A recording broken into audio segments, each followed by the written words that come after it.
Assalamualaikum warahmatullahi wabarakatuh. Perkenalkan, nama saya Wara Arenovita dengan NIM akhiran 1004 dari kelas B. Saya akan melakukan presentasi tentang review jurnal analisis kelembagaan petani dalam mendukung keberfungsian infrastruktur irigasi, studi kasus daerah irigasi Batang Anai, Sumatera Barat. Yang pertama yaitu tentang timeline infografis. Yang pertama terkait urgensi kelembagaan petani terhadap kinerja irigasi. Selanjutnya yaitu ada kinerja infrastruktur irigasi. Selanjutnya peran dan pentingnya aspek kelembagaan petani dalam OP irigasi. Dan yang terakhir tentang peran organisasi petani dalam pengelolaan air. Next. Yang pertama yaitu tentang urgensi kelembagaan petani terhadap kinerja irigasi. Sampai pada tahun 2012, jaringan irigasi yang dibangun oleh Kementerian PU telah mencapai luasan 2.315.000 hektar dari total jaringan irigasi di seluruh Indonesia. Namun adanya jaringan irigasi tersebut tentunya menimbulkan permasalahan umum. Permasalahan umum yang biasanya terjadi pada pengelolaan jaringan irigasi adalah suplai air yang tidak merata dan pemeliharaan jaringan yang tidak memadai. Adanya permasalahan tersebut, maka diperlukan adanya suatu solusi, di mana suatu solusi tersebut didapatkan apabila adanya suatu kelembagaan. Aktivitas kelembagaan merupakan salah satu variabel yang berpengaruh terhadap keberfungsian infrastruktur irigasi. Kelembagaan petani di pedesaan mempunyai kontribusi dalam akselerasi pengembangan sosial ekonomi dan aksesibilitas informasi petani, serta memudahkan pemangku kepentingan dalam memfasilitasi dan memberikan penguatan pada petani. Selanjutnya yaitu terkait tentang kinerja infrastruktur irigasi. Yang pertama terdapat fungsi. Fungsi saluran irigasi tersebut yaitu mendistribusikan air dari sumber ke areal pertanian. Karenanya pembangunan jaringan irigasi tersebut semestinya tidak hanya terpaku pada luas jaringan yang terbangun, akan tetapi juga pencapaian fungsi dan infrastruktur itu sendiri, agar kemudian adanya jaringan irigasi tersebut dapat dimanfaatkan dengan baik oleh para petani. Selanjutnya terdapat IKU. IKU yang sesuai untuk penilaian kinerja jaringan irigasi meliputi yang pertama, terdapat pembangunan dan peningkatan. Selanjutnya, adanya pembangunan tersebut tidak lepas dari rehabilitas, dan yang terakhir adanya operasi dan pemeliharaan. Operasi dan pemeliharaan tersebut meliputi bagian kerja baik antara pemerintah maupun petani yang melakukan kerjasama. Dari adanya pembangunan infrastruktur irigasi tersebut tentunya timbul beberapa masalah. Masalah eksternal diantaranya yaitu adanya pertama, kegagalan dalam sistem pengaturan air dikarenakan kurangnya kontrol untuk mendistribusikan air sesuai dengan kebutuhan tanaman. Selanjutnya yaitu langkanya ketersediaan air pada waktu ke waktu. Karena penggunaan air yang banyak, maka mengakibatkan air yang dibutuhkan semakin menipis.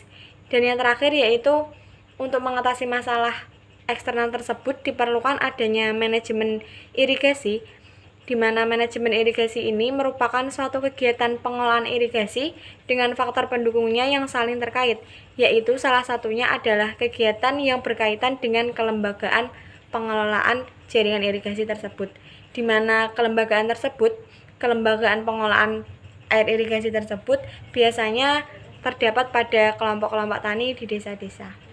Slide selanjutnya terkait dengan peran dan pentingnya aspek kelembagaan petani dalam OP irigasi.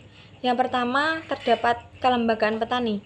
Kelembagaan petani yang dimaksud adalah suatu lembaga petani yang berada pada kawasan atau lokalitas yang berupa organisasi keanggotaan atau kerjasama petani-petani yang tergabung dalam kelompok tani yang melakukan kerjasama dalam suatu wilayah tertentu. Yang kedua terdapat peran kelembagaan petani.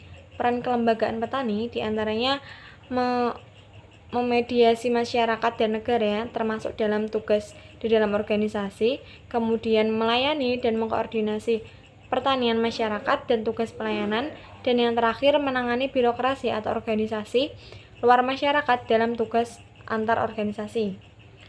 Peran kelembagaan petani tersebut tentunya tidak lepas dari adanya korelasi irigasi dan kelembagaan. korelasi irigasi dan kelembagaan ini didapat bahwa aspek kelembagaan irigasi, partisipasi petani, dan sistem pendukung berpengaruh terhadap penyesuaian manajemen irigasi pada daerah irigasi. Kelembagaan petani akan mendorong kinerja petani dan membentuk pola pikir petani agar dalam kegiatan usaha tani mereka mendapatkan hasil yang lebih baik. Selanjutnya, permasalahan yang timbul dalam kelembagaan. Yang pertama adalah kurangnya wawasan dan pengetahuan petani, terutama masalah manajemen produksi dan jaringan pemasaran. Kemudian, kurangnya keterlibatan petani dalam kegiatan agribisnis dan kurangnya peran dan fungsi kelembagaan petani. Yang terakhir yaitu upaya untuk meningkatkan kelembagaan. Upaya yang dapat dilakukan yaitu yang pertama, dapat memberikan dorongan berupa bimbingan kepada masyarakat agar mampu bekerja sama di bidang ekonomi serta berkelompok, kemudian meningkatkan sarana fasilitas dan prasarana yang dibutuhkan oleh petani, dan yang terakhir tentunya menyediakan penyuluh petani yang tentunya paham dalam bidang pertanian serta dalam lingkup infrastruktur irigasi untuk melakukan perbaikan adanya kekurangan dalam kelompok tani tersebut. Yang terakhir yaitu peran organisasi petani dalam pengelolaan air. Yang pertama yaitu organisasi petani aktif. Pada saat dalam suatu organisasi, apabila organisasi tersebut aktif, maka semua rencana terkait pengelolaan air akan berjalan sesuai dengan apa yang telah direncanakan. Yang kedua yaitu anggota organisasi yang berperan aktif. Organisasi aktif tersebut tidak lepas dari keaktifan para anggotanya, di mana dapat terjadi diskusi serta tukar pikiran terkait pengelolaan air yang akan direncanakan. Selanjutnya yaitu adanya partisipasi organisasi petani. Segala bentuk kegiatan terkait kegiatan pengelolaan air tersebut pastinya akan berjalan apabila setiap anggotanya ikut berpartisipasi langsung baik dalam diskusi maupun kerja lapangan. Yang terakhir yaitu yang paling penting dalam suatu organisasi adalah adanya rasa saling percaya. Kunci berjalannya suatu kelembagaan merupakan rasa saling percaya. Apabila sudah ada rasa percaya antara petani dengan penyuluh terkait pengelolaan air tersebut, maka rencana yang telah dibuat dijamin dapat berjalan dengan lancar. Sekian video presentasi yang dapat saya buat. Terima kasih untuk waktu dan kesempatannya. Mohon maaf apabila ada kesalahan dan mohon koreksinya. Akhir kata, terima kasih. Wassalamualaikum warahmatullahi wabarakatuh.